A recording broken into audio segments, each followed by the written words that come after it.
Salam pada dosen dan teman-teman, perkenalkan nama saya Imrion Alditeva, nomor induk mahasiswa 2003030036,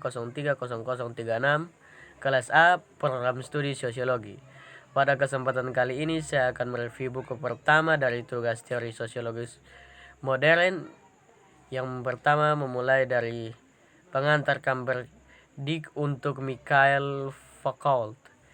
Yang pertama Didier Eribon membuka biografinya tentang Foucault dengan pernyataan berikut. Menulis biografi Michael Foucault mungkin tampak paradoks. Bukanlah dia yang dalam banyak kesempatan menantang penulis sehingga mengabaikan kemungkinan studi biografi. Setelah mempresentasikan masalah ini, Eribon melanjutkan peringatan. Meski begitu, tinggal dia seperti orang lain dipaksa memenuhi fungsi dia gambarkan sepanjang waktu. Sepanjang buku ini, khususnya dalam bab pembuka, teks konteks intelektual dan sosial Foucault, saya peka kehidupan dan berpengaruh pada Michael Foucault, seorang berpikir yang berkali-kali bersikeras bahwa diri harus menjadi proses penciptaan yang berkelanjutan daripada identitas kepribadian seperti dia dikatakan terkenal. Jangan tanya siapa saya, jangan minta saya untuk tetap sama. Alih-alih mencoba membuat tetap sama, maka alih-alih menyatukan sebagai suara Foucauldian, saya akan memberi pengantar teks dan konteks dari mana mereka muncul secara luas. Dalam bab ini saya akan membahas tentang interaksi kompleks antara gagasan peristiwa politik dan arus pemikiran mempengaruhi mempengaruhi periode di mana ia menulis dan membentuk jenis teks dan gagasan yang menyandang sama pengarang Foucault.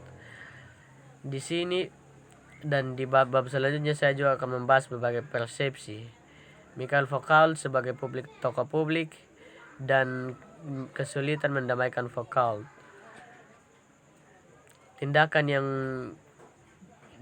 dengan beberapa idenya yang paling menonjol di antara ini adalah pemutusan yang juga dapat dibaca sebagai keterangan produktif antara keterlibatannya dalam aktivisme tahanan langsung di tahun 1970-an dan teori langsung mencari agenda reformatoris atau liberasionis sehubung dengan kondisi di penjara. Tetapi sebaliknya menunjukkan bahwa teknik yang dikembangkan dalam konteks penjara meluas kemana-mana hingga kehidupan modern. Dengan demikian buku ini merupakan kritik terhadap masyarakat yang telah menginternalisasi gagasan tentang kekuatan carceral, tetapi bukan seruan untuk melawan cara kerja lembaga tertentu. Gagasan Foucauldian tentang diri dan subjek kemudian adalah paradoks. Mereka menggambarkan kekuatan yang dan menarik agen historis dan politik atau mempengaruhi sejarah dengan mengakses cara kerja kekuatan dan perlawanan yang impersonal dan produktif dan efek dari operasi proses sejarah. Foucault awalnya meragukan kultus karena itu hanya akan menjadi seperangkat norma dan harapan yang terinteralisasi, namun menjadi terpesona dalam karya-karya terakhirnya. Dengan potensi individu, kita mengeksploitasinya. Diri-diri individu kadang-kadang dipahami sebagai efek wacana dan pada orang lain sebagai agen perlawanan. Dan itulah pelanggaran subjek etis dan estetis radikal yang mempengaruhi gaya diri. Itulah salah satu fitur paling menarik dari teks-teks Foucault. Selanjutnya, main-main proyek Foucault, cara dia cenderung memparodikan wacana yang dikritik dan mengambil posisi oposisi pada saat-saat tertentu. untuk alasan strategis, bahkan jika dia kemudian memanfaatkan secara produktif proporsi yang dia kritik sebelum dan ide-idenya yang mirip bunglon tentang hak pilihan yang dibahas di atas semuanya. Semua Foucault menjadi penulis yang menantang, sulit tetapi selalu menghibur.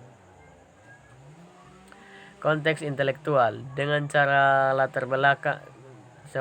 latar belakang iklim intelektual yang sangat khusus karya Mikhail Foucault pada awalnya harus dipahami di Perancis pasca Perang Dunia Kedua. Fenomenologi eksistensialis dan pemikiran Marxis memberikan kekuatan yang dominan dan sampai batas-batas tertentu yang saling bertentangan dalam kehidupan intelektual. Yang pertama yang diperjuangkan oleh intelektual publik yang bersemangat, Jean-Paul Sartre dan Simeon de Beauvoir, menghubungkan agensi politik dan kehendak bebas dengan kesadaran individu dengan alasan bahwa kebebasan otentik dalam kemungkinan asli dan asumsi adalah tanggung jawab setiap warga negara. Dalam hal eksistensialisme menyimpang dari Marxisme karena Marxisme menolak gagasan kehendak bebas individu sebab tidak lebih dari fiksi bourgeois yang menghibur dan berpendapat bahwa hanya melalui perjuangan kolektif kelas-kelas bertindas dapat membebaskan diri dari kelas-kelas dominan. Namun ada beberapa pertanyaan fenomenologi eksistensialis dan Marxisme bertemu. Sartre memiliki rasa hormat tertentu terhadap Partai Komunis Perancis karena aktivitas perlawanannya yang kuat selama pendudukan Perancis, meskipun ia sendiri tidak pernah menjadi anggota partai, dan ia juga mengakui pentingnya intelektual pemikiran Marxis, komitmen serta terhadap aksi politik cita-cita Perancis pasca perang. Dia juga mengakui pentingnya intelektual pemikiran Marxis.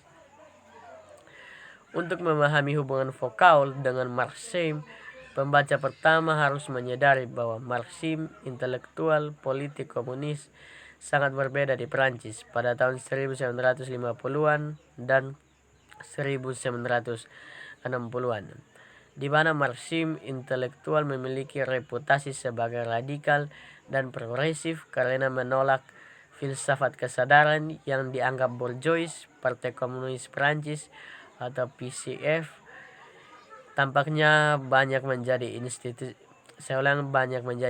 institusional dan berlebihan. Doktrinal Foucault menjadi anggota PCF hanya sebentar 6 kegagalan untuk mengkritik Uni Soviet ke Hungaria pada tahun 1756, serta politik antisemit dan homofobiknya secara khusus bersifat rebatif terhadap Foucault. Homofobia adalah karakteristik kuat dari budaya arus utama, antar perang dan pasca perang Perancis, salah satu yang sangat dikejar oleh visi rezim pada tahun 1942. Amandemen 334 ditambahkan ke KUHP yang menaikkan usia persetujuan menjadi 21 dan menjadikan seks dengan anak di bawah umur sebagai pelanggaran yang dihukum dengan hukuman penjara antara 6 bulan. Arahan Foucault sebagai seorang pemikir kemudian didorong oleh keinginan untuk mencari alternatif intelektual atau setidaknya variasi kritis pada kutub dominan eksistensialisme dan Marxisme dan hutang filosofis mereka pada pemikiran historis diaklektis Hegelian karya berbagai pemikir kontemporer dalam berbagai bidang, memberikan model untuk berpikir di luar kotak. Beberapa dari pengaruh tampaknya tidak mungkin lagi. Foucault lihat korupsinya secara seluruh, tapi mereka memberikan wawasan khusus untuk masalah atau proyek tertentu. Ketika mempersiapkan awalnya tentang penyakit mental, misalnya Foucault tertarik pada wacana terapeutik desenanalisis yang dikembangkan oleh Ludwig Binswanger. Roland Kahn, terapi ini mengacu pada teori pengalaman fenomenologis Heideggerian atau berada di dunia untuk mengeksploitasi fenomena psikis. Jadi apa yang terjadi pada psikoanalis Freuderian pada tingkat fantasi atau mimpi terjadi pada desainalis pada pengalaman. Karya Foucault tentang penyakit mental atau psikopatologi seksual dan individu berbahaya juga terapeutik untuk mengurangi penderitaan individu ke label atau kategori generik. Kita mulai melihat betapa sulitnya menganggap perspektif dan metodologi intelektual Foucault sebagai label definisi apapun. Sebagian karena tidak mungkin untuk menulis perspektif atau metodologi dalam bentuk tunggal. Ketika mengacu pada Foucault, salah satu label yang secara konsisten dikaitkan sebuah wawancara diadakan pada musim 1983 diterbitkan sebagai dan dalam kata pengantar untuk terjemahan bahasa, terutama mengacu pada karya tahun 1960-an dalam nada arkeologis. Perhatian Foucault dikatakan sangat mirip dengan strukturalisme. Metode arkeologi Foucauldian dikembangkan oleh di Kelahiran Klinik 1963. Subjudulnya adalah An Archaeology Medical of Perception, tetapi arkeologi menjadi paling eksplisit dalam kaitan dengan strukturalisme pada tahun 1966. Pada tahun ini Foucault menerbitkan berbagai macam karya. Urutan hal yang untuk mengungkapkan aturan diam mengatur organisasi pengetahuan pada momen historis tertentu. Buku itu disambut dengan teks kunci sebagai buku tentang tanda-tanda. Arkeologi pengetahuan sebenarnya menggunakan istilah tanda agak hemat dan cenderung berfokus pada episme dalam urutan hal. Wacana dalam arkeologi pengetahuan yang terakhir ini menjadi istilah yang menarik minatnya sepanjang karyanya, tetapi ini juga digunakan dalam teks arkeologi. Hanya pemerintah seperangkat aturan tertentu sesuai dengan disiplin diberikan.